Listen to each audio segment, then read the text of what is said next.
جمعية الدعوة والإرشاد وتوعية الجاليات بمحافظة بدر. আসসালামু আলাইকুম রহমতুল্লাহি ওয়াবারাকাতুহু। সুপ্রিয় দিনী ভাই ও বোনেরা, রাসূল সাল্লাল্লাহু আলাইহিসসালাম আমাদের জন্য আদর্শ প্রত্যেক ক্ষেত্রে, যাকে মহান রব্বুল আলামিন আমাদের জন্য রহমত স্বরূপ প্রেরণ করেছেন। আমরা আজকে আমাদের প্রিয় নবী সাল্লাল্লাহু আলাইহিসসাল্লামের একটি ঘটনা জানব, দাম্পত্য জীবনের ঘটনা, যেটি তার জীবনে ঘটে গিয়েছিল। ঘটনাটি উল্লেখ করেছেন তারই খাদেম আনাস রাদিয়াল্লাহু আনহু, যিনি 10 বছর রাসূল সাল্লাল্লাহু আলাইহি সাল্লামের খেদমত করেছেন। যে বিষয়ে ইমাম বুখারী রাহিমাহুল্লাহ হাদিস বর্ণনা করেছেন, 5225 নম্বর হাদিস। আনাস রাদিয়াল্লাহু আনহু বলেন, রাসূল সাল্লাল্লাহু আলাইহি সাল্লাম একদিন কোনো এক স্ত্রীর নিকট ছিলেন।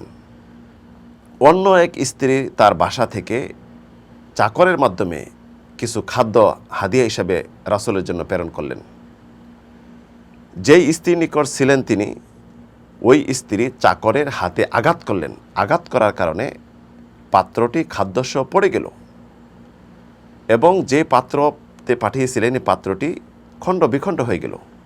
এই মুহূর্তে প্রিয় নবী সাল্লাল্লাহু আলাইহি সাল্লাম তিনি খাদ্য এবং পাত্র উঠাইলেন, সংগ্রহ করলেন আর বললেন, গারাত উম্মুকুম, অর্থাৎ তোমাদের মায়ের, মুসলিম জননীর আত্মমর্যাদা বোধে লেগেছে, তাই সে ঈর্ষান্বিত হয়ে পড়েছে।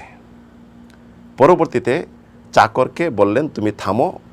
যেই স্ত্রী নিকট ছিলেন ওই স্ত্রীর কাছ থেকে ভালো একটি পাত্র আবার পাঠিয়ে দিলেন ওই স্ত্রীর কাছে।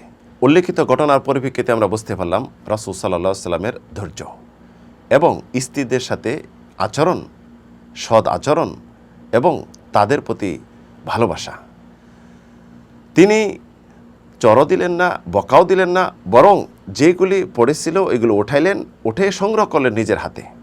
তাহলে আমরা যদি এই আদর্শটি আমাদের বিবাহিত জীবনে গ্রহণ করতে পারি, আমাদের দাম্পত্য জীবন সুখী, সমৃদ্ধশীল, স্থায়ী হবে, কলহ থাকবে না। আমরা স্ত্রীদের থেকে অনেক উপকৃত হতে পারবো, উপকার গ্রহণ করতে পারবো।